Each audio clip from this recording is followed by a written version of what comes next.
could be Polar Knight. Polar Knight or Alterzine. That's what I would guess. Has he chosen it? What's it going to be? Zest is so intense, man. I love it. I love his face, man. He's just like so angry all the time. Lasers coming out of his eyes. Cyclops. His hair even like comes to a focus at the front of his, in the center of his face. Like, did you ever play Panzer Dragoon Saga? No, but I've heard. You've told me about the game. I really want to go back and play it. One of those games is art, but his hair kind of reminds me of the main character, Panzer Dragoon, or what is his name? Edge, Panzer Dragoon Saga. So Heavy Rain is the map. Heavy Rain is the map. A lot of surface area in the main base. A two-player map. This rush distance is pretty short. Now I'm wondering, does Deer pick this map because he's comfortable in mid-game and late game, so he knows he can get there on this map, or does he pick this map because he has something tricky in store for Zest? I feel like Zest is a little bit more of the crafty. There's a little bit more personality in his builds, the way he plays, but that doesn't necessarily mean that it's better play. I feel like Deer is just more solid and reactive. He changes his mind. Or something wrong happened with our overlay, but Polar Knight. One of the maps we thought I was wondering about Heavy Rain. I'm like, wow, that's an interesting map. Okay, Polar Knight, that's a fine pick too. It's like, it feels like Heavy Rain is a map that's better suited towards Zest playstyle. That's what I was thinking too. Okay, Polar Knight it is. This is tense, man. We have gone to the third game of every single series today. Oh yeah, that's true. And this is going to be one of our longer Code S days, I believe. Yeah, this is going to be the very last map, no matter what. Wow, we're going to end this actually at 11. So much StarCraft. So much StarCraft. So awesome. Esports. Esports. I think that Deer wins this because he's picking the map. Gives him a slight edge. Zest, man, is so focused, though. Who knows? Yeah, what does Zest have in store on the map that Deer has picked? This will be our final game no matter what today. Zest against Deer. The winner goes on to the round of 8. This is the GSL Code S. 2014 Hot 6 GSL Season 1 Round 16. Zest versus Deer. It all comes down to this. Protoss versus Protoss. More reserved player Deer versus the more aggressive Zest, who usually takes builds that are, I don't want to call them like cutthroat, but they kind of take one path and don't look back. Yeah, no, it's very very specific direction that he takes the game in. Yeah, it just shows a lot about how Zest sees the game, especially in a mirror matchup. But if you look at how a series of dramatic sequences that just keep getting more and more dramatic, yeah, until eventually he smothers you. Where I think Deer is again very balanced and graceful. If you look at how they played the Phoenix versus Phoenix matchup, who got Phoenixes first and rushed them out? It was Zest. And then what did he do? He like went all the way. He's like, aha, now you're going Phoenixes. I'm going to get more Phoenixes and upgrade them. And then Deer was the one who kind of was able to be more flexible and switch out of that and catch him off guard. Deer basically saying, oh, well, I don't want to get into a Phoenix versus Phoenix match. I don't like that. I think now is the time to segue safely into this, and he does it. Then he identifies that Zest has perhaps overmade Phoenixes and looks at the best way to engage that situation. Fully aware that Zest would be dependent on the Nexus cannon. Yeah.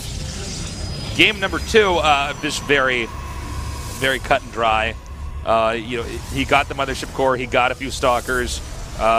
It's one of these problems. The more the Stalkers you lose, the problem gets exponentially worse for you. Yeah. I do like that. It's very subtle, but Zest warped in Stalkers in such a way that it blocked off just for like about a second and a half the Stalkers from running around, and that's all you need is just a few extra shots. Yeah, and you're in good shape. If you can keep the Mothership Core alive for a while, and it can add a little bit of extra DPS in, but most importantly, it gets that Mothership Core cannon on the Nexus, the Photon Overcharge, and that buys you the time that you need because he already had the better economy. But as he has to chase around with probes because he loses that, which then the probes start to die, and even before they die, they're not mining, so it gives a little bit more of an advantage to Zest, who has already the Warp Gate research. He has that momentum going. Warp Gate research, by the way, in this game synced up. Yeah. And second gateway for Zest. Deer is cutting that out, at least for now. And he's also going to be a little bit later on his Mothership Core. Maybe he rushes out a Stargate here. He's banked a lot of gas. I think he just added that. The production tab hidden for me at the most important moment. Okay, no, just got a Mothership Core and another Stalker. And it looks like Deer just moves out a little bit here. trying to clear up anything that's on the map that can interfere. Zest is going to scout a little bit with the Mothership Core. We have a Twilight Council now for Zest. Yeah. I think it's going to be Stargate again for Deer. Yeah.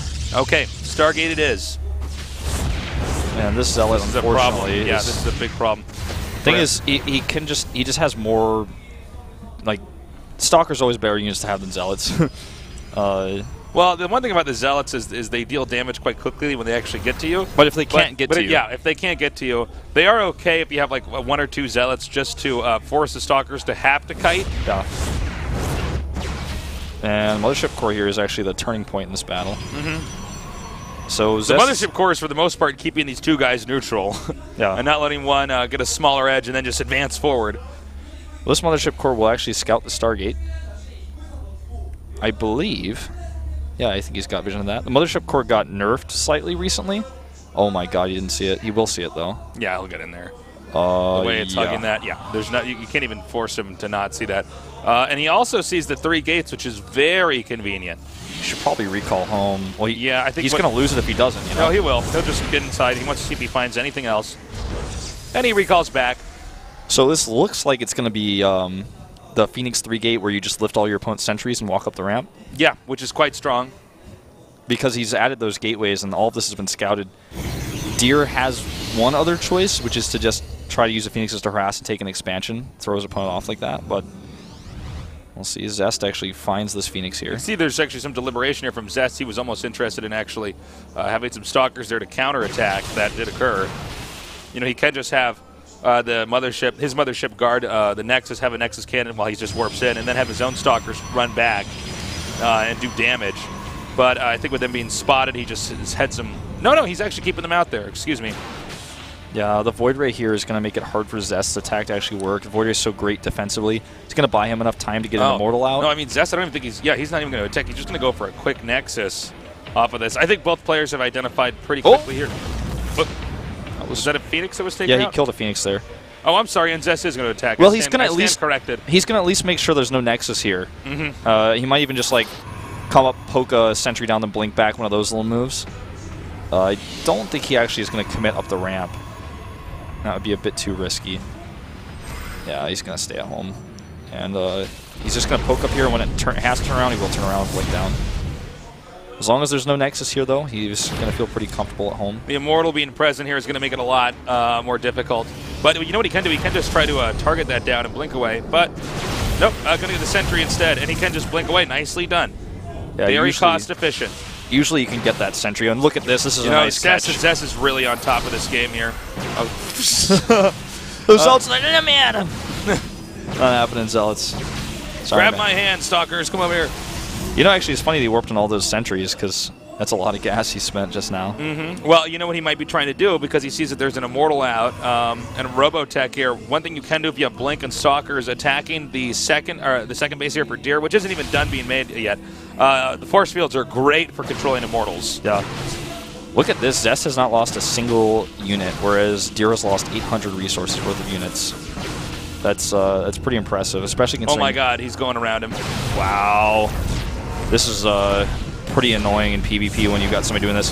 Thing is, I don't think he can actually get anything done here. He's going to even lose 2 Stalkers. I thought he was going to try to get the Void Ray and then go around, but that didn't even happen. Yeah, that was actually not the best trade. I see what he was trying to do, but yeah, that didn't... That didn't quite hit the mark. Yeah.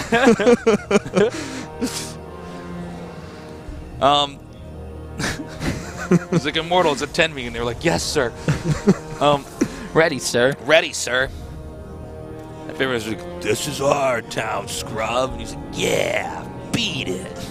Do I have to? Do I have to? So somebody who hasn't played Hearthstone is like, what are they talking about? Someone who hasn't played Hearthstone needs to play Hearthstone. But this is where Wolf and Tazeless talk to each other like 8-year-olds. If you don't play Hearthstone, we're just 2 8-year-olds right now role playing. Yeah. Well, I mean, this is a scary move out here. Okay, this is cool. He's splitting up the Stalkers. He's going to do some really nice harass, hitting the probes. Now, this is not a very nimble army here from Deer with those Immortals. They're a bit clunky. He's actually going to kill this Void Ray, but he's going to lose all the Stalkers, I guess, because the second Void Ray should be able to kill him, right? Well, where did he send that? Okay, now it's coming back. But he loses a lot of probes here. Look at the worker count, 40 to 21. Wow, 40-20 now. Well, he's just like playing. With Blink Stalker, you can really abuse the other player. Yeah, he's playing a very harassment-oriented game with. Usually, when you have Blink Stalkers this late in the game, it's hard to do damage, but he's abusing the map. He's finding all the different ways he can blink in and blink around and blink out of the natural and go back. He's going back to the natural right now, in fact.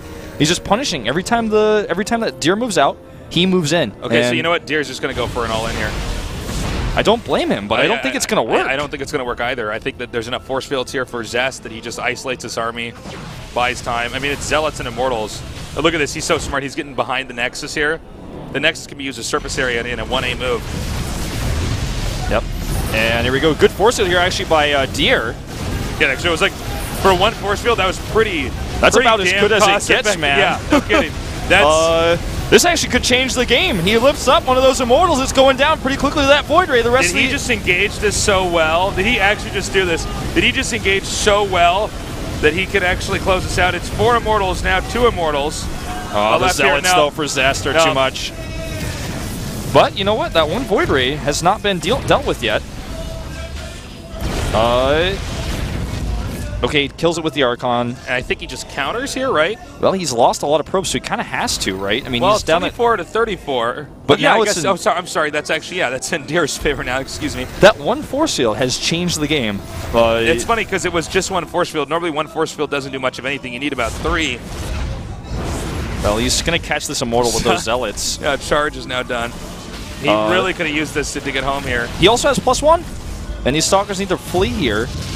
Goodbye, Phoenix. That Archon is so useful now.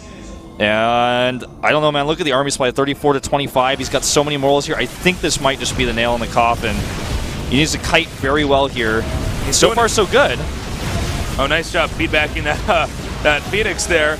I think that is that is it. Yeah, he's going to kill this Immortal with the Zealots, and that's going to be it as long as he, micros the rest of his Immortals well. And Zest showing us that the only way to beat a Protoss is with another Protoss. That's certainly true, Well done there by Zest. And you can see Zest, yes, happy with his win there. GG, Zest crushing Deer, and I think what most could agree to be a bit of an upset, beating 2 WCS champions to get to where he is today. Look at me, almost cracked a smile. It's been a very long day for all these players.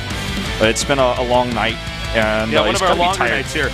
It's an exhausting procedure to play that many games, that many long dramatic games. I think Zest, definitely a player, deserves to go on, though. I really love this play in game number 3, especially. Just able to harass so much with 2 groups of Blink Stalkers, always identifying exactly where his opponent was moving out. And whenever he moved out, the Stalkers came in, did some damage, and usually escaped. Even picked off a Void Ray once on the main base, killed some of those probes.